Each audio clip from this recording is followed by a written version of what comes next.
Good morning student. मैं ममता शर्मा आदर्श बाल निकेतन उच्च माध्यमिक विद्यालय में हिंदी अध्यापिका आप सभी बच्चों का हिंदी ऑनलाइन क्लास में हार्दिक स्वागत करती हूँ।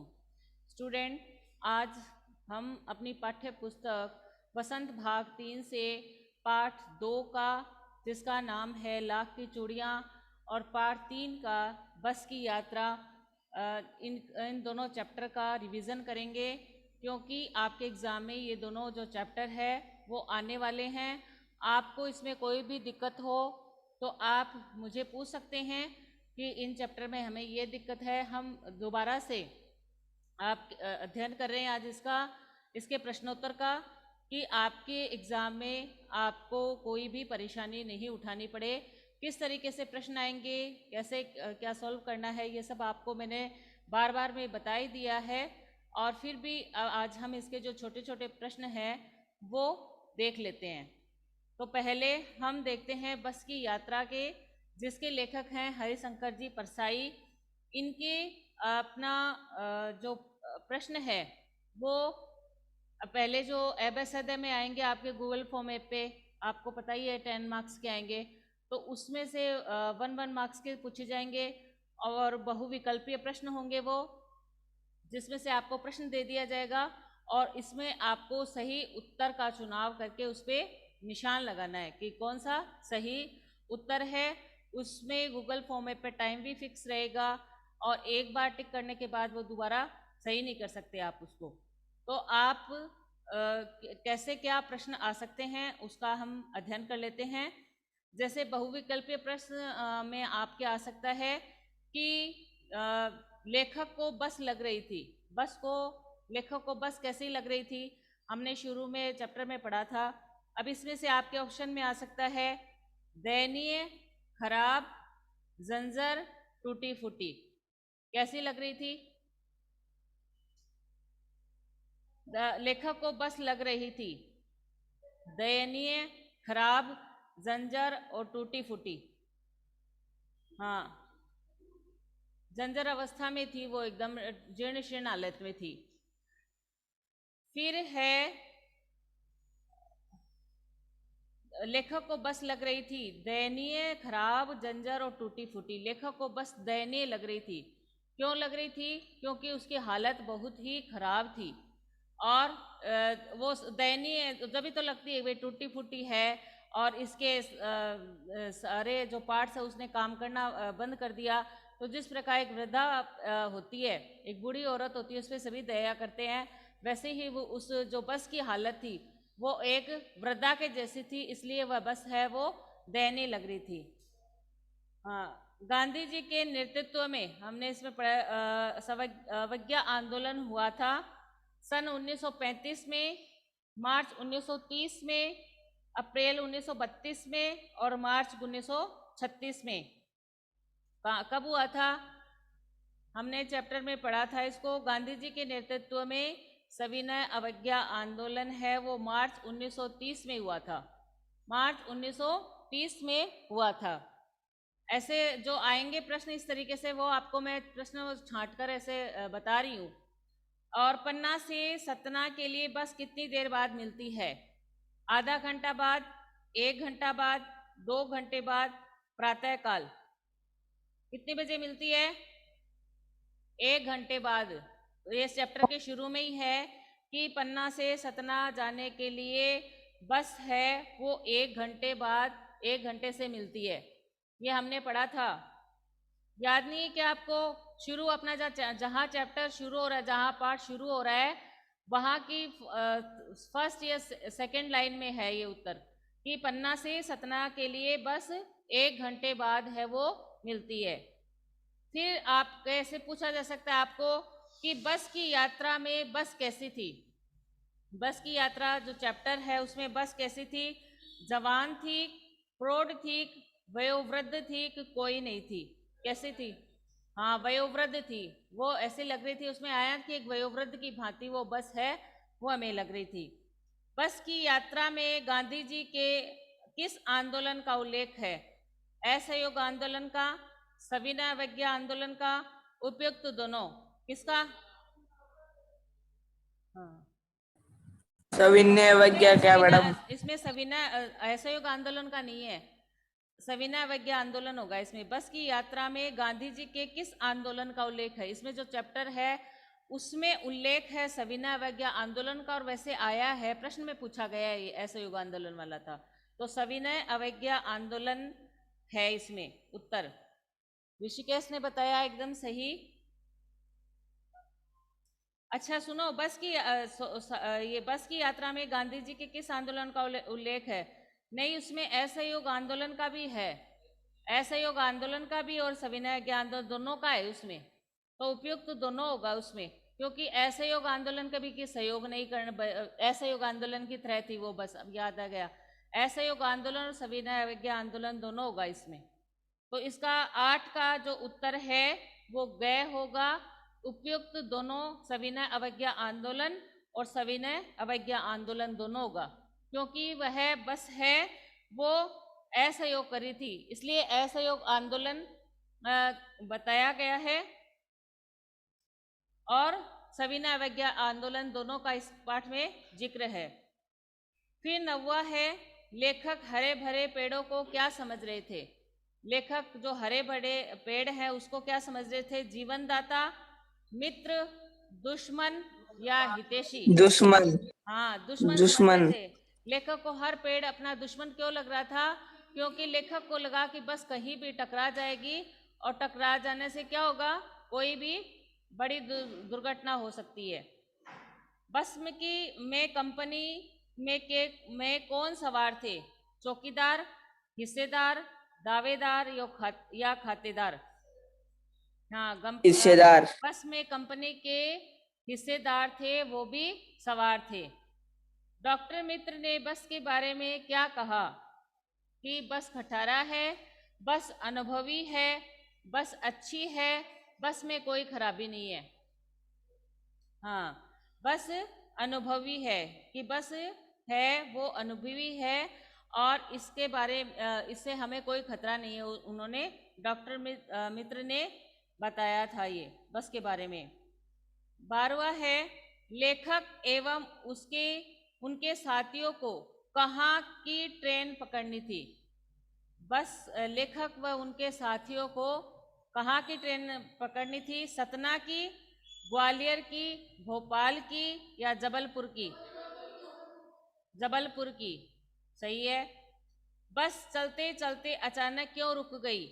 उसका इंजन खराब हो गया, आगे रास्ता खराब था, पेट्रोल की टंकी में छेद हो गया, मौसम खराब हो गया? पेट्रोल की टंकी में टंकी में छेद हो छेद गया। हो जाने के कारण है, बस वो अचानक रुक गई थी। एकदम सही आंसर है ये। अगला है, लेखक एवं उनके मित्रों को लोगों ने क्या सलाह दी? लेखक एवं उनके मित्रों ने लोगों को क्या सलाह दी? पहला है, शाम वाली बस से सफर करना ठीक नहीं। दूसरा, आज यहीं रुक जाना चाहिए। तीसरा, कल सुबह बस पकड़ लेनी चाहिए, या यहाँ से ट्रेन पकड़नी चाहिए? क्या होगा इसका आंसर? श्याम वाली। श्याम हाँ, वाली। शाम वाली बस में सफर नहीं करना सही नहीं है। तो लेखक एवं उनके मित्रों को लोगों ने क्या सलाह दी? कि शाम वाली बस में सफर करना ठीक नहीं है। लेखक ने बस के बारे में क्या व्यंग किया? वह वयोवृद्ध है, वह पूजा के योग्य है, वह श्रद्धा के योग्य है, उपयुक्त सभी आएगा इसमें, क्योंकि वह वयोवृद्ध भी थी, पूजा के योग्य भी थी और श्रद्धा के योग्य भी थी, तो इसमें आएगा उपयुक्त सभी। फिर आए जैसे छोटे प्रश्न है, रिक्त स्थान है, रिक्त स्थान को हम रिक्त स्थान में नहीं देके आपको ऐसे पूछ ले कि बस को देखा तो उमड़ पड़ी, फिर आगे आपके आएगा भक्ति या श्रद्धा। फिर पूरी बस सविनय अवज्ञा आंदोलन के दौर से गुजर रही थी या घूम रही थी? हाँ, पूरी बस सविनय गुजर रही अवज्ञा थी। आंदोलन के दौर से गुजर रही थी। क्षीण चांदनी में वृक्षों की छाया के नीचे वह बस बड़ी दयनीय लग रही थी कि सुंदर लग रही थी? दयनीय लग रही थी। दयनीय। चौथा है, मैंने उस कंपनी के हिस्सेदार की तरफ पहली बार या दूसरी बार श्रद्धा भाव से देखा? इसका उत्तर पहली आएगा या पहली दूसरी? बार। पहली बार। पहली बार। हाँ, पहली बार सही आंसर है। जो अति लघुत्रात्मक प्रश्न है उसमें भी आप कैसे बन सके आ सकता है कि लेखक और उसके मित्रों को कहाँ जाना था? लेखक और उसके मित्रों को कहाँ जाना था? लेखक और उसके मित्र किसी काम से पन्ना आए थे और उन्हें जबलपुर जाना था। जबलपुर जाना था ना उन्हें। फिर है पन्ना से सतना के लिए, जो उसमें शॉर्ट लघुत्रात्मक में भी पूछ सकते हैं, अति लघुत्रात्मक में कि पन्ना से सतना के लिए बस कितनी देर में मिलती है? तो पन्ना से सतना के लिए बस 1 घंटे मिलती है। डॉक्टर मित्र ने किसे अनुभवी बताया? वो ही तो टिक द करेक्ट ऑप्शन में बस को। बस की सीट का किससे असहयोग चल रहा था? बस की सीट का उसके बॉडी से असहयोग चल रहा था, बॉडी से। चैप्टर में हमने पढ़ा है कि बस की सीट का उसकी बॉडी से असहयोग चल रहा था। एकाएक बस रुक जाने का क्या कारण था? पेट्रोल की टंकी में छेद होने के कारण बस है वो एकाएक रुक गई। बस की यात्रा में बस कैसी थी? बस की यात्रा चैप्टर में बस की हालत है बहुत खराब थी और वह जर्जर अवस्था में थी। बस के कांचों की हालत क्या थी? बस के कांच थे वो टूटे फूटे हुए थे, और अधिकतर कांच तो टूटे हुए थे और बहुत कम वो बचे थे। बस लेखक को इंजन के अंदर बैठने का अनुभव क्यों हुआ? बस में जो उत्पन्न शोर हो रहा था और कंपन के कारण उन्हें बैठने का अनुभव हुआ। बस को किससे अधिक विश्वसनीय बताया जा रहा था? बस को ऐसे बताया जा रहा था कि बस है वो किसी नई सुंदर बसों से भी अधिक विश्वसनीय एवं अच्छी है। ऐसे कहा जा रहा था कि नई बसों से भी अच्छी है, ऐसे बताया जा रहा था। लेखक और उनके मित्रों को विदा करने आए लोगों की आंखें क्या कह रही थी? उनकी आंखें क्या कह रही थी? उनकी आंखें कह रही थी जो आया है सो जाएगा ही, राजा रंग फकीर सब है, वो जिसने जन्म लिया है उसको एक दिन मृत्यु उसकी निश्चित है। कंपनी के हिस्सेदार ने बस के विषय में क्या कहा था? कंपनी के हिस्सेदार ने बस के विषय में क्या कहा था कि ये तो फर्स्ट क्लास है। तो नहीं कहा था क्या कि बस तो एकदम फर्स्ट क्लास है और फटाफट चलती है, ऐसे कहा था ना। लेखक को ग्लानि का अनुभव क्यों हो रहा था? लेखक को ग्लानि का अनुभव क्यों हो रहा था?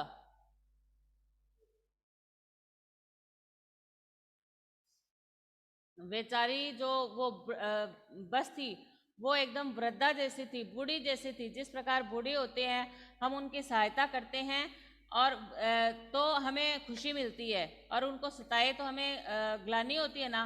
वैसे ही वो इतनी बूढ़ी बस में, यानी इतनी वृद्ध अवस्था में लदकर जा रहे थे, तो उनको इस कारण है वो ग्लानि हो रही थी।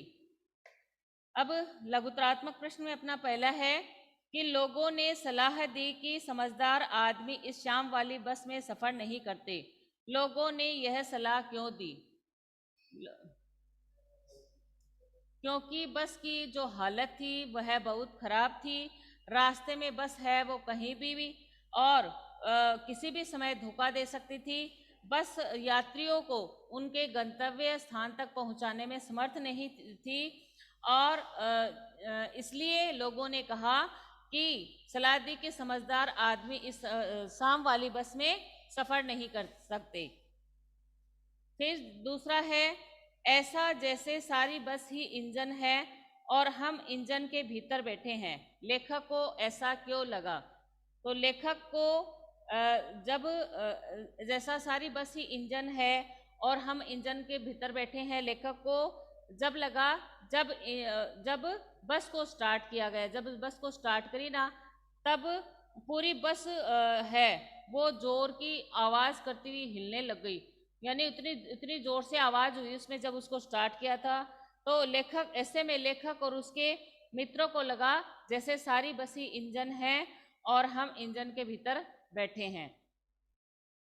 नेक्स्ट है अपना, लेखक के मन में बस को देखकर श्रद्धा क्यों उमड़ पड़ी? हाँ, क्योंकि बस में चढ़कर लेखक और उसके मित्र है वो यात्रा करने वाले थे, उस बस की हालत बहुत दयनीय थी, जीर्ण शीर्ण थी और ऐसा लग रहा था जैसे वो बहुत सदियों के अनुभव के निशान है वो अपने साथ लिए जा रही है। अगला प्रश्न है अपना, आया है सो जाएगा, राजा रंग फकीर। लेखक का पंक्ति से क्या आशय है?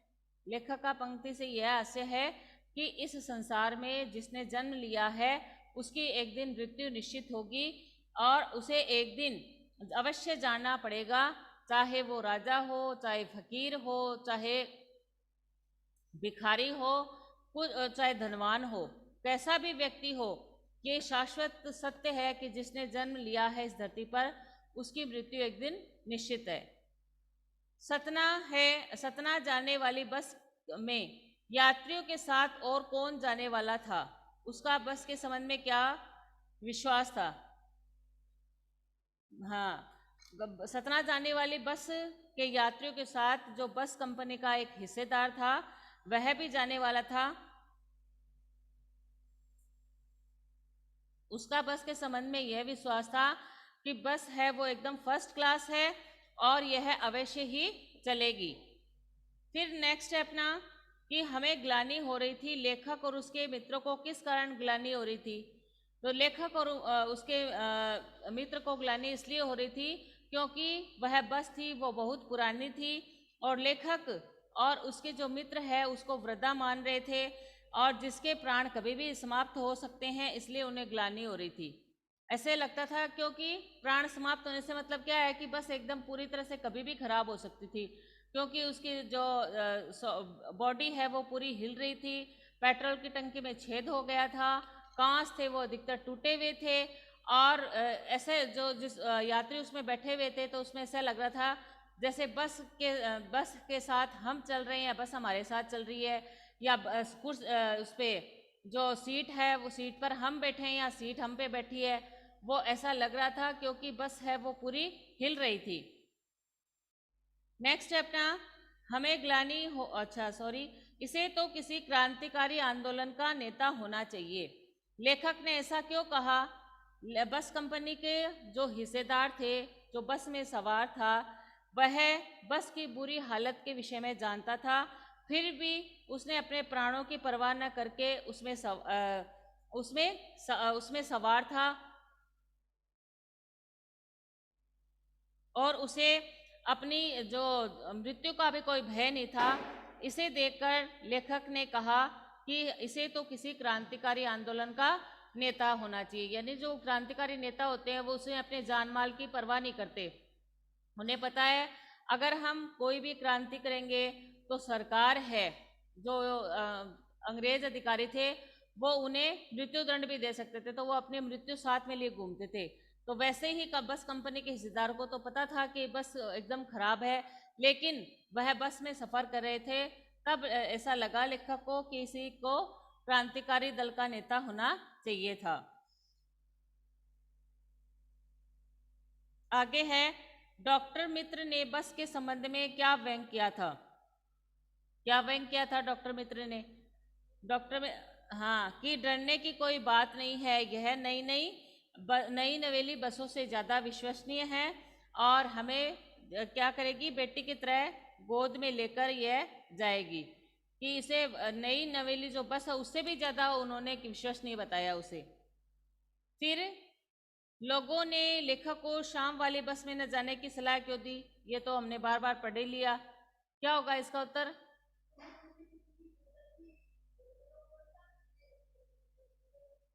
हाँ, शाम को जाने वाली जो बस थी वो बड़ी ही जंजर अवस्था में थी और कभी भी वो दुर्घटनाग्रस्त हो सकती थी और कहीं भी चलते चलते रुक सकती थी, इसलिए लोगों ने सलाह दी कि शाम वाली बस में नहीं जाना चाहिए। लोगों को बस को डाकिन क्यों कहा?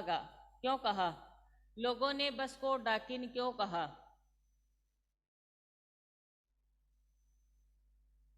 लोगों को शाम को चलने वाली बस को डाकिन इसलिए कहा क्योंकि एक ही बात आएगी इसमें, सारे चैप्टर में एक ही बात है, क्योंकि बस थी वो बहुत जर्जर अवस्था में थी और कहीं भी रास्ते में दुर्घटनाग्रस्त हो सकती थी। उसमें बस में यात्रा करने वालों का सुख चैन है वो सब खत्म हो जाता था। लेखक ने वक्त पर पहुंचने की उम्मीद क्यों छोड़ दी थी? क्योंकि बस की पेट्रोल की टंकी में छेद हो गया था और फिर बस का इंजन खराब हो गया। इंजन ठीक करने पर जब बस चली तो उसकी चाल धीमी हो गई। थोड़ा आगे जाने पर बस का जो टायर था वह पंक्चर हो गया। इसलिए लेखक ने वक्त पर पहुंचने की जो उम्मीद है वो छोड़ दी थी। अच्छा, ये बताओ, लेखक हर पेड़ को अपना दुश्मन क्यों समझ रहा था? प्रश्न के रूप में उत्तर बताओ। लेखक हर पेड़ को अपना दुश्मन क्यों समझ रहा था? यस।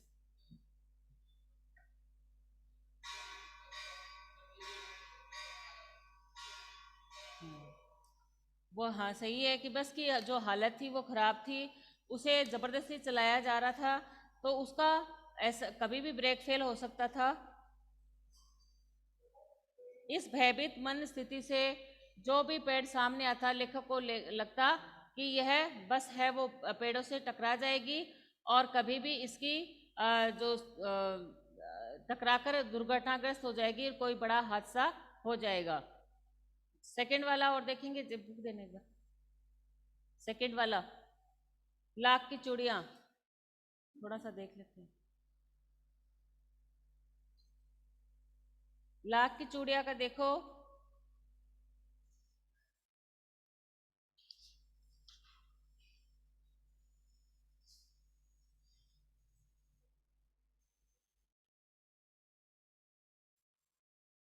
लाख की चूड़ियां में लेखक को गांव में सबसे अच्छा आदमी कौन लगता था?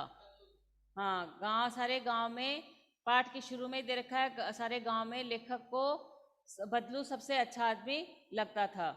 वह लेखक को ये बताएगा आप, वह लेखक को क्या बनाकर देता था? वह लेखक को लाख की सुंदर सुंदर लाख की गोलियां बनाकर देता था, चूड़ियां नहीं गोलियां बनाकर देता था वो।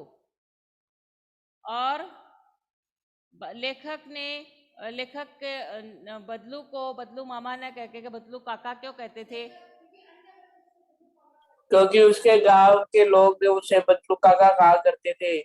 हाँ, क्योंकि जो वो कह रहे हैं कि मेरे गांव में के मामा के गांव का होने के कारण मुझे बदलू को बदलू मामा कहना चाहिए था, हमने चैप्टर में पढ़ा, परंतु उसे बदलू मामा का घर बदलू काका काका करता था। जैसा कि गांव के सभी बच्चे हैं वो कहा करते थे, तो उनका देखा देखी है। लेखक भी बदलू को बदलू काका मामा नहीं कह के बदलू काका ही कहा करता था।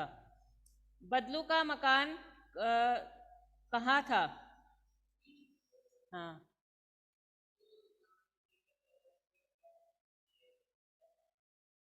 हाँ, बदलू का मकान कुछ ऊंचे पर बना था और मकान के सामने एक बड़ा सा सहन था।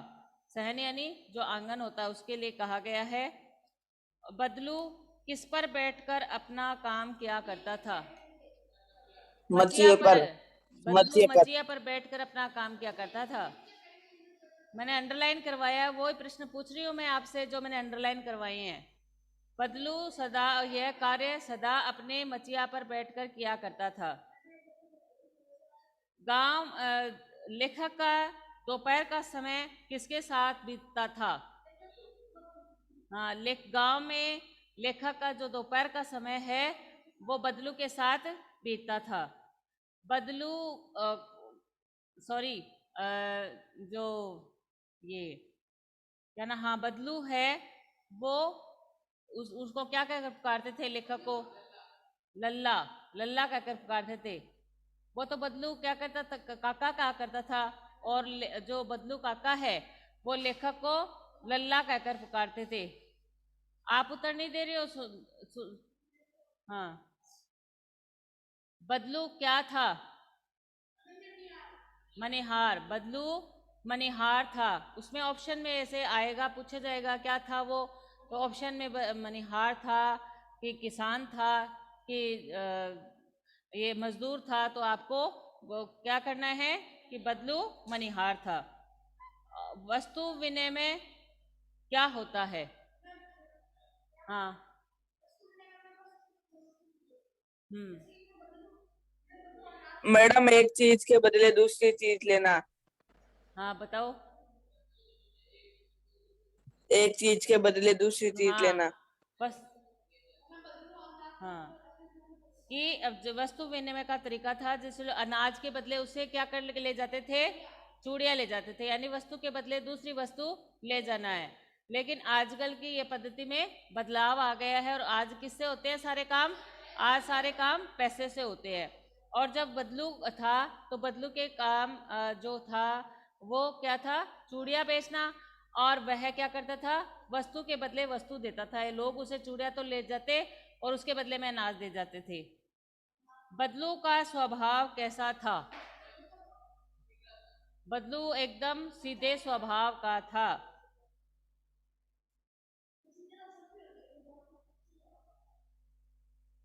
विवाह के समय जोड़े का मूल्य क्यों बढ़ जाता था? विवाह के समय जो लाख की चूड़ियां विवाह के विवाह में इसी जोड़े का मूल्य इतना बढ़ जाता था कि उसके लिए उसके घर लिए वालों उसकी को घरवाली को सारे वस्त्र मिलते, ढेरों ढेरों अनाज अनाज मिलता, मिलता, उसको उसको अपने लिए अपने पगड़ी लिए मिलती पगड़ी और मिलती, रुपए सौ मिलते अलग। रुपए जो मिलते वो अलग। हाँ, क्योंकि उसके घरवाली को भी उस जोड़े का मूल्य इतना बढ़ जाता था, यानी इतने पैसे देते थे कि उसके घरवाली के वो मिलते उसे वस्त्र, ढेरों अनाज मिलता, उसके लिए पगड़ी मिलती और रुपए मिलते तो अलग, यानी मूल्य बढ़ जाता है, जब भी तो मिलती इतनी सारी चीजें। बदलू को किस बात से चिढ़ थी? हाँ, कांच की कांच की चूड़ियों से। चूड़ियों को देखकर। बदलू को किसी बात से चिढ़ थी तो वह थी कांच की चूड़ियां। और लेख वो बदलू अंदर ही अंदर कब कुड़ जाता था? हाँ, जब उसे किसी के स्त्री के हाथों में कांच की चूड़ियां दिख जाती तो बदलू है वो अंदर ही अंदर कुड़ जाता था।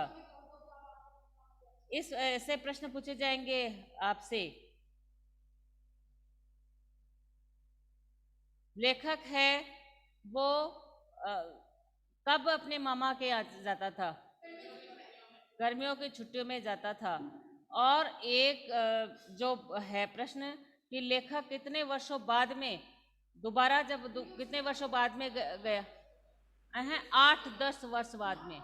8-10 वर्ष बाद में जाता है, जब वो लेखक कहता है ना कि वहां जाके देखता है कि वहां पे सब कुछ बदला हुआ है।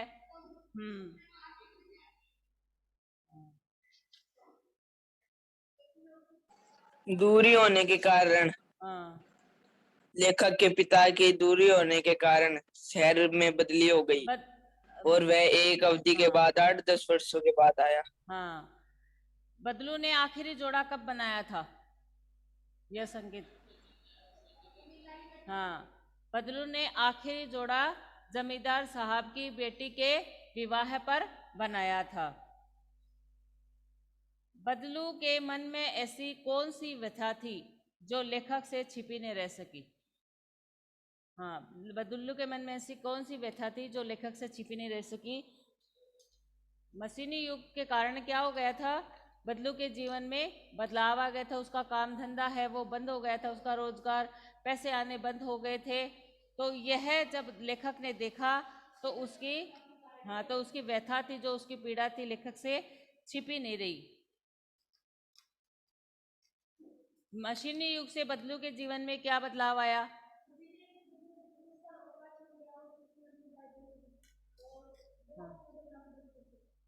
हाँ।